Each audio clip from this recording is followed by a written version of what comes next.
everyone, Jamie here. Welcome back to my channel and welcome to more content from 42 Gear Street 2. And I'm rather privileged to have a guest here, and this guest is the wonderful Mr. NIK, who is responsible for these beautiful guitars. And we've known each other for a few years, well, past on guitar booths and shows. Yeah. So I thought it was, when I heard you were coming, it would be rude not to get you on to talk about these beautiful guitars. It's a pleasure. It's a pleasure. So let's first of all, we got a few models that we brought upstairs, and I just sort of thought that it would be nice to discuss. So what have we got going on here first of all? So I noted obviously this is like a classic sort of LP single cut sort of style. Absolutely, that's what it's meant to be. Yes.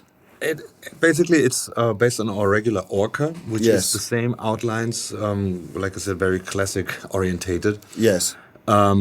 But usually our Orca was, or still is, thinner than the regular classic Gibson style guitar. Yes. And but we had, over the years, we had so many inquiries for even more classic looking Orca. So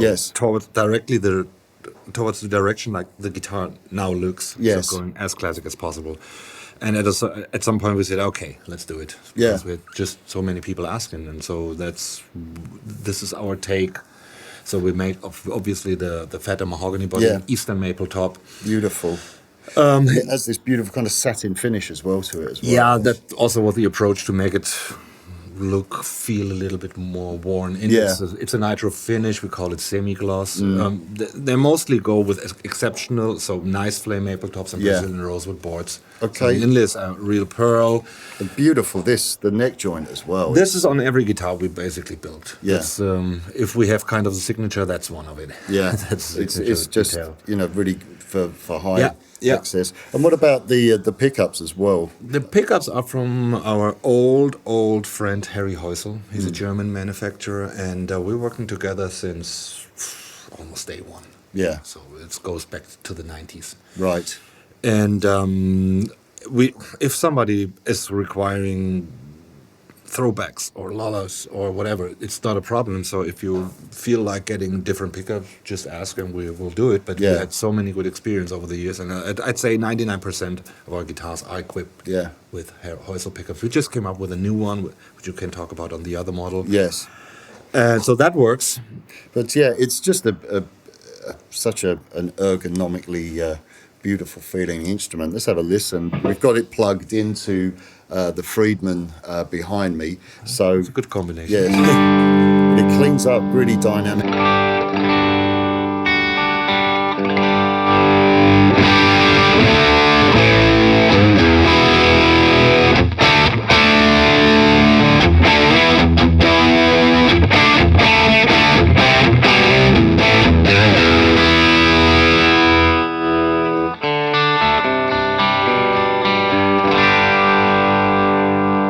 Beautiful. If you even want to go more 20, you can always. Oh wow! Go here. So what is that? It's just a chord split. Yeah, switches off one bobbin. I had no idea it did that. Honestly, I think many people who maybe already own one of these guitars do not know that we have a push pull. That's fantastic. So every guitar, every Orca 59 comes, unless you don't want it on your order, comes with a push pull on your neck tone. If you pull, it switches. That's fantastic. The splits both pickups. That's really. I mean, it's thin, but it adds an option. It's not a lead single. That's absolutely brilliant. I like the both pickup split, and you get this little twang telly approach, just a little bit in there. Yeah, and of course as well with the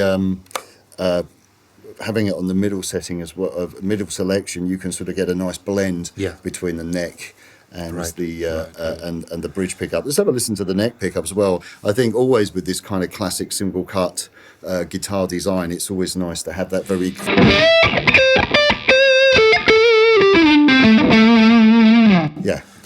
very creamy lead We sound? do have a slightly longer scale than the regular. It's a 25 scale. Okay. We do also offer the 24 3/4, but the Orca basically came with a slightly longer scale. But that was just my personal Yes. Yeah. taste on having a little longer scale, a Yeah. little bit more string tension. Obviously, there's a big reason, and it has been proved over the last 6 Yes. years that the 24 3/4 works fine. But it was just my personal thing, and of course, we also get inquiries. But this guitar is also available as an option with Okay. the regular scale. Let's check out the next guitar you've got sitting next to you. Okay, so what do we have here? What's That is named after the top wood of this guitar. We call it. I mean, the shape is all dolphin, but the guitar is called Redwood. Yes. Because the top is made from Californian redwood. yes, yes. Sequoia. And it's a semi-hollow guitar. That guitar has a fun story that goes back, I think, 2000 and Kevin, our friend Kevin, who has the first one, would know. 2003, maybe. So we had this piece of redwood in the shelf since a couple of years, which I got from my friend Marcus as a gift, and I never knew the lightweight and really never knew what to do with it. Yeah. And I went to dinner with my friend Johannes to a Greek restaurant, and we had a good dinner, and we had some ouzos. And then we went back to the shop at 2 o'clock in the morning, and let's do a guitar with this piece of wood I have. So we started actually hollowing out a mahogany body. We glued up the top. Yeah. 2 o'clock in the morning, and we were approaching NAMM, so I said, that's going to be a NAMM show guitar. And then the next one, we kept on working on that guitar, and then we took it to NAMM following January. And I think it became one of the most unique sounding guitar in our portfolio. Do you know this old Robin Ford model which Fender made back in the day? I do remember that, yeah. Older body, hollow spruce top. Yeah. Redwood is a softwood. It has some similarities with cedar, red cedar, so it goes in this direction. It has a mahogany body, mahogany neck, ebony board, and like I said, this softwood top based on a hollow body that makes a very fresh, translucent cutting sound. Yeah. Let's have a listen to it.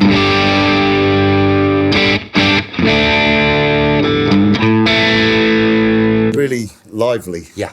Really lively. Once again, we got that that beautiful. You will see that several times. It's just it just makes everything feel so so easy to get to.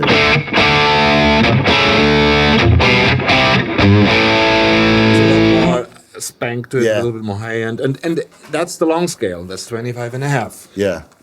So again, even more string tension, and the bridge is our own stop-tail bridge, which we designed in 2000. Aluminum, brass saddles, brass studs. See, this is a little bit more me with the single control. I'm not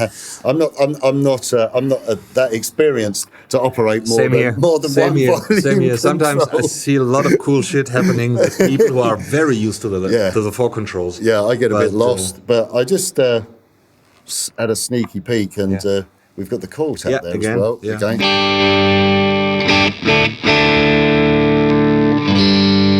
It makes a difference.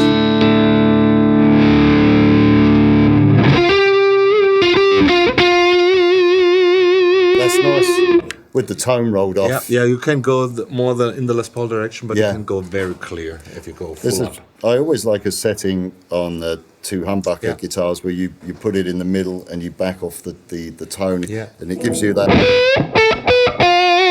Oh man, that sounds that's really good. Check out that tone, guys.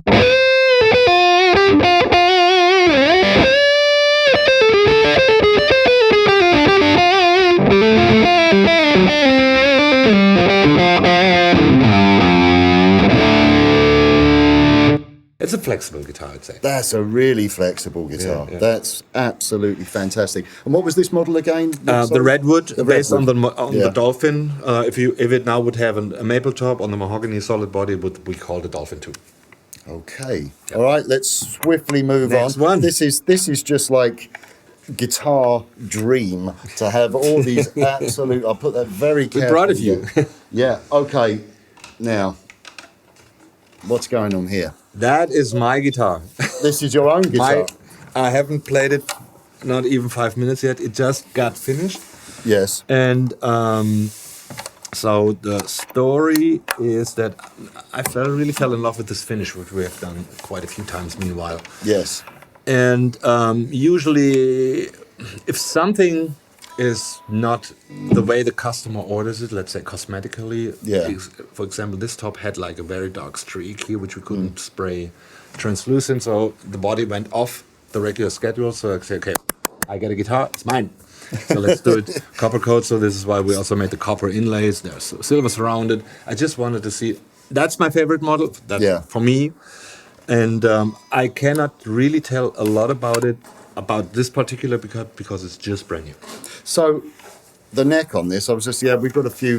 This is what we have to get used to in here when we're doing these. There's all manner of people running around and stuff going on. But it all adds to the charm, I think, of this event. Yeah. Maybe Henning has some cats. Yeah, I think it's just because we are all roasting hot that the window's open, so the blinds are moving. So we got a maple neck on this one. Maple neck, exactly. That is stunning. That's what I like a lot. I like this. I like hollow body guitars, and I like the maple neck because it just cuts. Yeah. So in the band context, and so that's just me. So this copper coat, what? We have somebody who makes the finish for us, who specializes in this kind of finishes, and actually, there's pure copper powder mixed to the finish, and which makes it oxidizes naturally. Yes. So and it will become more like corroded. Yes, yeah. And you can polish it to really high gloss copper, like the inlays still look a little bit fresh, but you also see how copper reacts. Yeah, and that's what I like. Yeah, it is. I hope I'm not allergic, but let's see. that would really suck. But and this guitar has a mahogany body, and it's the back is carved from a solid piece of mahogany, so there's no bent sides. It's counter carved from the inside, 4 millimeters. And it's our approach on the, again, classic 335 kind of approach. Yeah, this is the thing always loved about your guitars, Nick, is they are works of art, but also at the same time, they are players' instruments. You know, the feel of them, the ergonomics of the construction and the features of them. Yeah. You know, they just feel fantastic to play.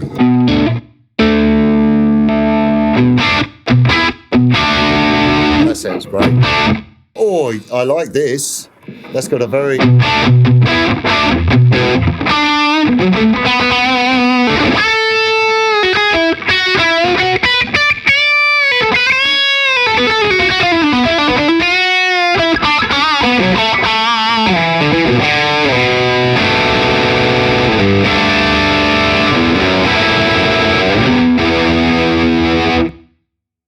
I have actually, with this young man, I have a band together with his, he's my son, and we have a Foo Fighters tribute band together. Oh, really? Yeah. That's fantastic.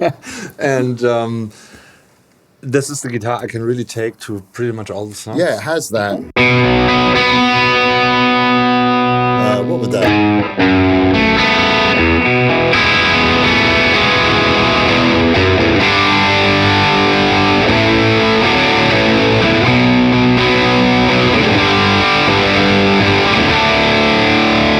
I think that is just the sound of the day. That is the tone of the day. That is unbelievable. I'm very much into hollows.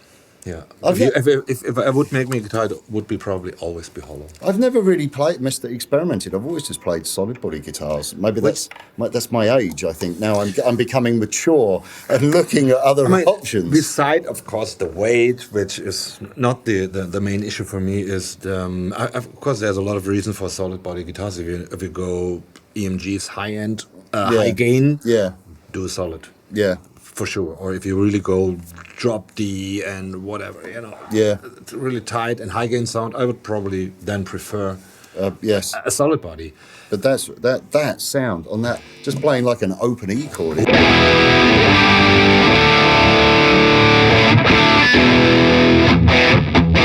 good thing is you can really take it on the stage and crank it up. It will not resonate in the way you don't want to like it. Yes, You don't want to have it.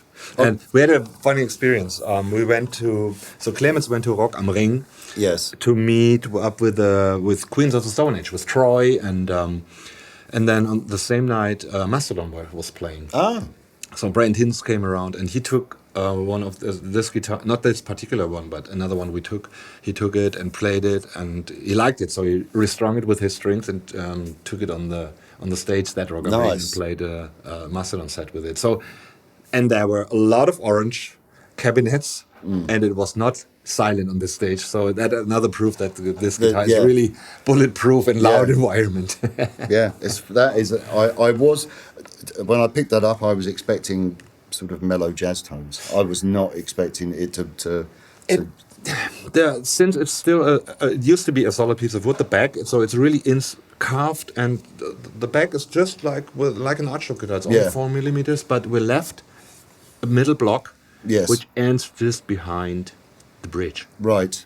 And so you still have a very strong core of that guitar. That helps to make it both worlds. You can use it as a solid body, crank it up a bit. It does jazzy tones, but we did it with also this guitar with a Redwood top. Then you go towards, and a mahogany neck. Then you go towards the more smooth, mellow sounds. Right. Or spruce tops or whatever. Now we've got one more guitar to look at, and we've all been going crazy about this next guitar because we can't believe I know. there's something a little bit special about this. Yeah, it's a heavy one. Yeah, it is incredibly heavy, this one. Yeah. This is without a doubt, guys, the lightest guitar. It's like... It's like it's made of polystyrene. What is going on with this guitar? There's a funny story behind that. So the wood, the body wood, is Paulownia. Right. So that's an Asian wood, which meanwhile is planted in Europe and pretty much all over the place in terms of plantations, tree plantations. I wanted to make a wooden surfboard. A couple of years ago. So because we went to holidays, my sons are very good surfers. I still try to stand up on this thing, but at least I try to catch up with those guys. So we went surfing, and there were these magazines, and there was a little article about wooden surfboards, and they looked awesome, like built in the 60s, hollow body surfboards. So I went on the internet, and there were forums, and I spent hours and nights to find out how these boards are made, and I said, okay, of course I need to make one. Yes. And what always came across was for the planking of the board, take Paulownia. Right. And I remember Paulownia from the days when I was in Formentera in 93, 4, where there was this little guitar building school where I actually went as a student, and I also was teaching there. And there was an American wood dealer who brought a piece of Paulownia back in the days, and it just had it in mind, super lightweight. So, something like Swamp Ash, very lightweight Paulownia. Okay, forgot about it. And then I said, I remember that was a light piece of wood. And so I went on the hunt to find this wood, not available in Germany. So to make the long story a little bit shorter, I found a company who's actually planting these trees in plantations here in Germany, and they do it for investment reasons, also like carbonate bind, how do you say? They absorb a lot of carbonate. Those trees grow ridiculously fast and absorb a lot of carbonate. So they are very in an ecological way. Very interesting. So they got me wood. We now work together, and they were interested. They already had somebody building surfboards, and then I said, "But what about the guitars?" And said, "Yeah, we're interested in making guitars with that." So now we have this cooperation, and they supply me the wood, and here is the third or fourth one we made with this wood, and it's very light. It's ridiculous. What is the weight of that guitar? I don't know, maybe 2 point. It's I'm not very good in guessing. It's unbelievably it's light. as lightweight as it gets. And we also made one. That's the maple neck. Yes. That's actually our new Pete with a bolt on maple neck. And we also made one guitar so far, which worked fine with a Paulownia neck. Oh, wow. So they also call this wood the aluminum of the wood because Yes. in relation to its weight, it's Yeah. very stable. Okay. And it has other qualities which are not necessarily wanted or necessary in guitar making, but it doesn't rot. It's very salt water resistant. So here we go with boat building. It burns with, you need 450 degrees Yes. till it burns. Also not relevant for guitar making, but like in Japan, they make cabinets for their kimonos Yes. with it, which means if you burn down your house, you still have your kimono cabinet. So there's a lot of That's important, you know. very You've got to important keep for the the guitar kimono, making. yeah. So if your house burns, your body will probably Yeah. be there in some way. Let's check it out. Should we plug it in? It's resonant, it works, and even the one with the Paulownia neck, which was even more lightweight, the neck stood straight. We kept the guitar Yeah. for months to Let's have a prove it, and it works. Let's check it out. We Yeah. just make sure that we're... Oh, are we in? We're in. Yes. Thank Now you, we sir. got it. Okay, this has been put in... It's in a strange tuning, yeah. but I can work around that.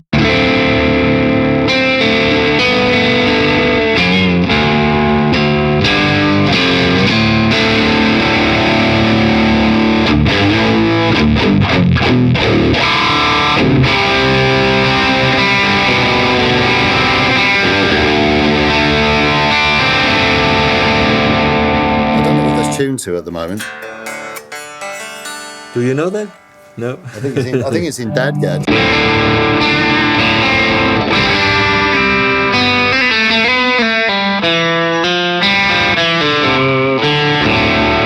I'm really making that up because I have no idea what I'm tuned to, so I'm just moving my As long as you get fingers something out of it. around. But Let you have the guitar in your hands. I've got a feeling that John Brown's been playing this guitar by the tuning. I would imagine it's definitely John Brown, actually. But so you've got a three-way switch. What type of pickup is this, please? That's our. We have two versions of this pickup. So first of all, we wanted to have a different looking gold foil orientated look. It's our 56 P90, also made by Harry Heusel, which we have stock on the Crowdster at the neck pickup. So Yeah. and since the guitar is more Fender orientated, long scale, we wanted to go for single coils. So that's a P90. Yeah. We also do this with single magnets without the bar magnets on the bottom, which gets a very fat telly kind of bridge pickup, but Nice. still the width or the power of a P90. That's very good for this guitar, and that's pretty much a telly neck Just a pickup. nice Yeah. telly. See, that's getting into my territory there. I love it.